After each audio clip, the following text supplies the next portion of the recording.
December 1944. In the snow-covered forests of the Ardennes, a freezing American soldier pulls a crumpled photograph from his pocket. It shows his family gathered around a Christmas tree.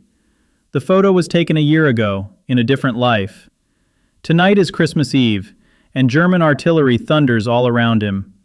Over 4 years of war, millions of American soldiers spent this sacred holiday far from home. Their stories became part of the great tragedy of the 20th century.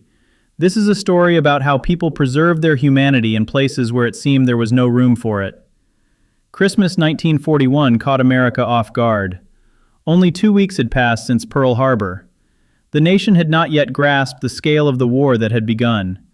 Young soldiers in training camps across the United States experienced their first Christmas in uniform.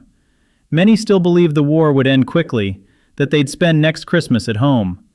In December 1941, the same songs that played in peaceful homes echoed through military camps.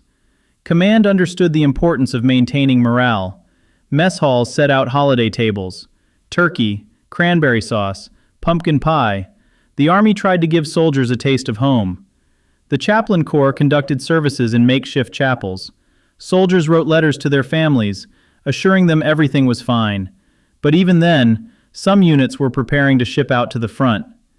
In the Philippines, American troops were fighting desperate battles against the Japanese. Those who spent Christmas 1941 in the jungles of Bastogne already knew the truth about war. They rationed their last supplies, took cover from air raids, and buried their comrades. There was no celebration there, only the will to survive. By 1942, American soldiers were fighting on 3 continents. They spent Christmas in North Africa, on Pacific Islands, and in England. Wherever they found themselves, holiday traditions became an anchor connecting them to home. In the deserts of North Africa, soldiers improvised. There were no Christmas trees, so they decorated thorny desert bushes with empty shell casings and bits of foil from chocolate bars. One chaplain in Tunisia held a service among the ruins of an ancient Roman city. Soldiers sat on stones older than Christianity itself and sang Silent Night under African skies. On Pacific Islands, the holiday took place in tropical heat. Palm trees instead of pines, sand instead of snow. But the Marines on Guadalcanal in December 1942 still found ways to mark the occasion. Someone carved a star from the metal of a downed Japanese plane. Someone else wove a wreath from tropical plants. The Army supply system worked at maximum capacity. Quartermasters tried to deliver Christmas packages even to the most remote bases. Sometimes, turkey arrived frozen in dry ice after traveling thousands of miles. Sometimes it was canned. Sometimes it didn't arrive at all. But the attempt was always made. The Red Cross organized the shipment of millions of care packages. Each contained cigarettes, chocolate, socks, and writing supplies. Sometimes small items like a pocket knife or a deck of cards. For a soldier at the front, these simple things meant more than words could express. Letters from home arrived late, sometimes by months. A soldier might receive a Christmas card from his family in February or March, but he kept it anyway, reread it, showed it to his buddies. The connection to home was vital for survival, not just physical but spiritual. Christmas 1943 showed that the war would be long. Soldiers were spending their 3rd consecutive holiday away from their families. Many had already lost close friends. The illusions of the first months had long since vanished. In Italy, Allied forces were bogged down in heavy fighting. The winter of 1943 was harsh. American units fought in the mountains, in mud, under driving rain. On Christmas Eve, the artillery never stopped. The Germans held fortified positions on the heights. Every meter of advance cost lives. Under such conditions, the holiday became almost symbolic. Field kitchens prepared hot meals, but delivering them to the front lines was difficult. Soldiers ate cold rations in water-filled foxholes. Chaplains made their way to the front under fire to conduct brief services. A few soldiers would gather in a shell crater, the chaplain would say a prayer, and then they'd return to their positions. In England, where forces were concentrating for the future invasion of Europe, the atmosphere was different. Thousands of American servicemen were stationed on British bases. The local population tried to make their Christmas warmer. English families invited soldiers into their homes for holiday dinner. Touching connections formed between American military personnel and British civilians. In the Pacific, the war was no less brutal. Naval battles, island landings, jungles full of dangers. Christmas on a warship in the ocean had its own character. Ships were decorated however they could be. Garlands were strung up in the berthing areas. The ship's cook worked miracles preparing a holiday meal in the galley. The crew gathered together, sang songs, and remembered home. On December 16, 1944, the Germans launched their last major offensive on the Western Front, Operation Wacht am Rhein, known to Americans as the Battle of the Bulge. It would become the bloodiest battle for the American army in Europe. German forces struck American positions in the dense forests on the border of Belgium and Luxembourg. The offensive began in fog and low cloud cover, which deprived the Allies of their advantage in air power. Many American units were surrounded.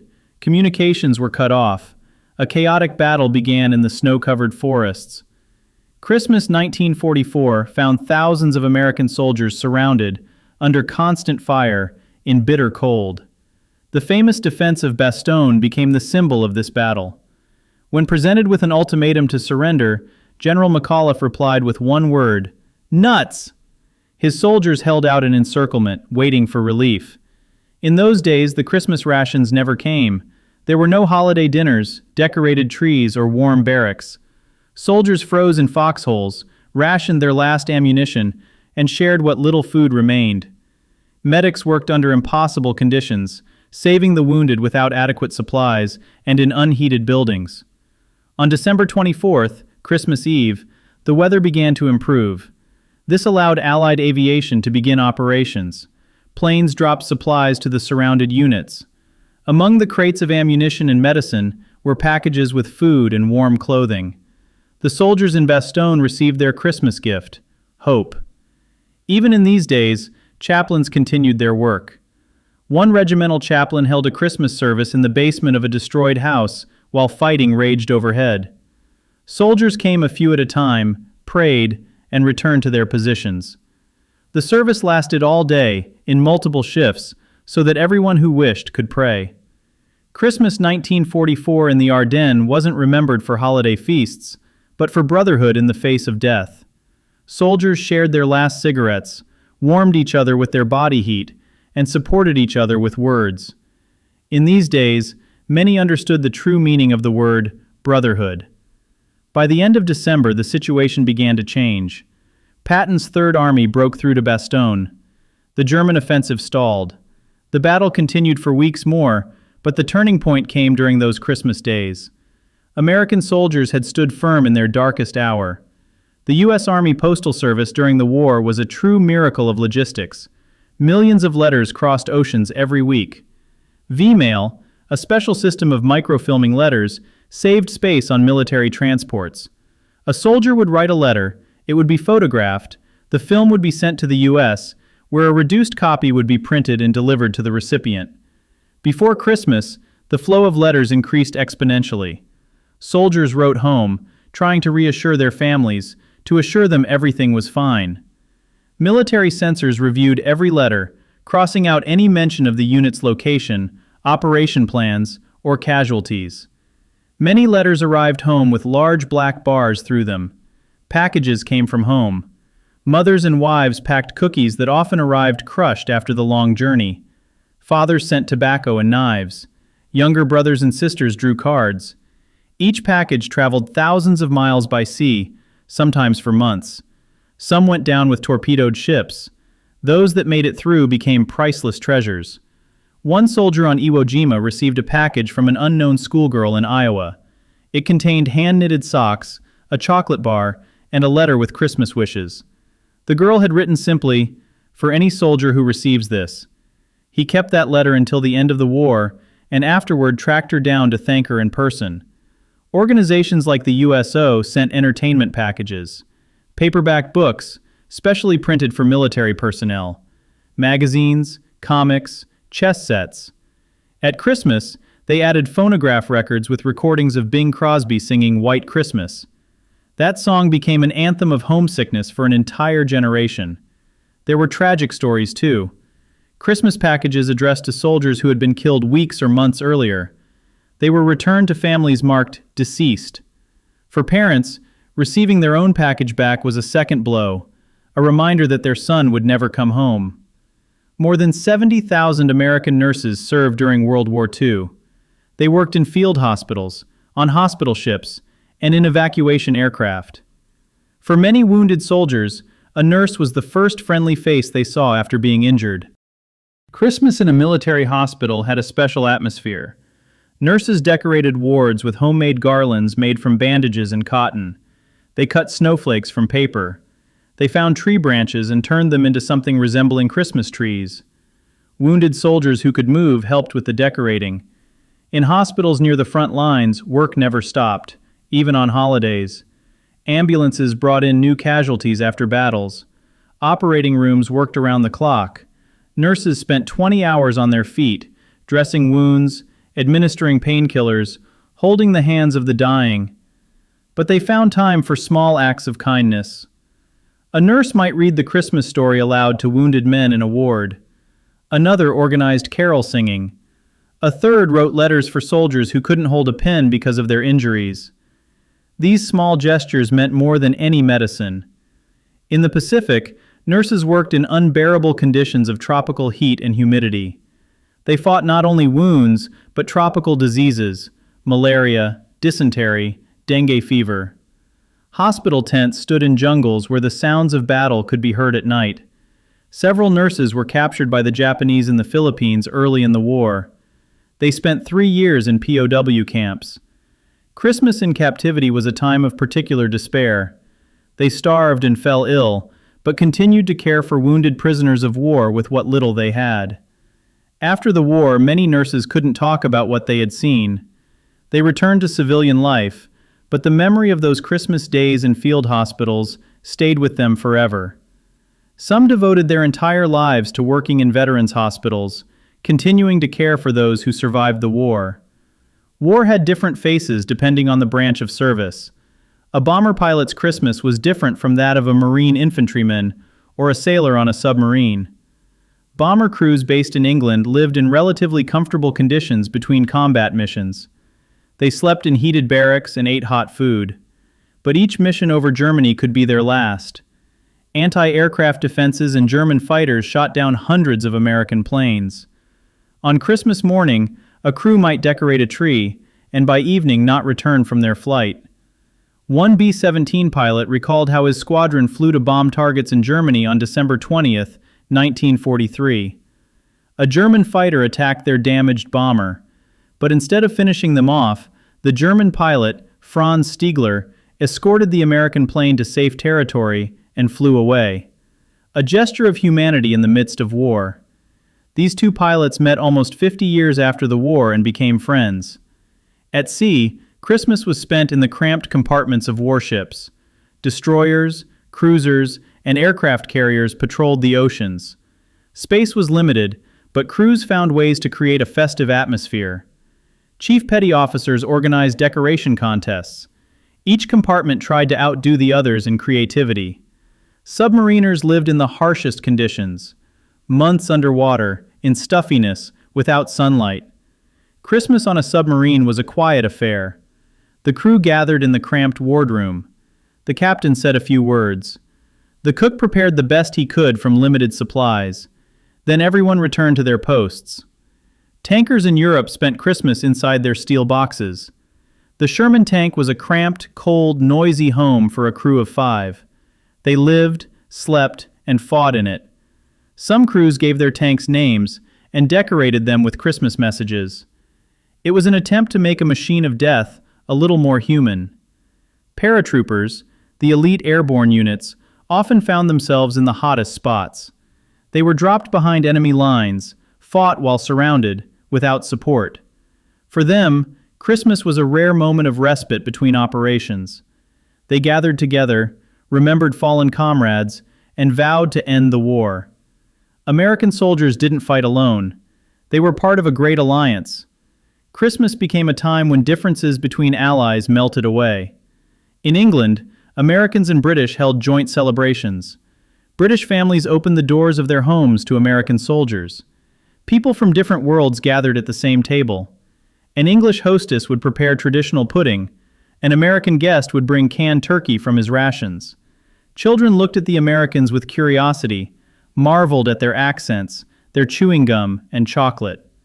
Romantic stories emerged. Thousands of American soldiers met their future wives in England. Christmas was a time when a young lieutenant might meet an English girl at a dance organized by the Red Cross. Many of these wartime romances grew into lasting marriages. In France after liberation, relationships were more complex. The French were grateful for liberation, but 4 years of occupation had left deep scars. Christmas 1944 was the first free Christmas for the French. American soldiers participated in restoring churches and helped organize holiday services. In some French towns, locals organized holiday dinners for American units. They shared their meager supplies, but did so from the heart. Soldiers responded with what they could give: chocolate for children, cigarettes for men, canned goods for families. In Italy, the situation was even more complicated. Italians were former enemies, now allies. The population suffered from hunger. American soldiers saw Italian children begging for food. Many shared their rations, despite orders not to fraternize with the local population. One chaplain organized a Christmas service in a destroyed Italian church. American soldiers came, British military personnel, French partisans, Italian civilians. The service was conducted in 4 languages. In that moment, they were all simply people, praying for peace. Contact with Soviet allies was limited. When American and Soviet troops met at the Elbe in April 1945, it was an event. But before that, interaction was minimal. Lend-Lease supplies went to the USSR, but personal contact was rare. The war on the Eastern Front was a different war, more brutal, more total. Christmas 1945 was special. The war in Europe had ended in May, in the Pacific, in August. Most American soldiers spent this holiday in peacetime, though many had not yet returned home. In occupied Germany and Japan, soldiers performed garrison duty. The holiday took place in a strange atmosphere. The war was over, but they were still far from home. In destroyed cities, among a defeated population. Some units helped restore infrastructure and distributed humanitarian aid. The Christmas celebrations of 1945 in the Army were full of hope. Demobilization had begun. Soldiers knew they would soon return to their families.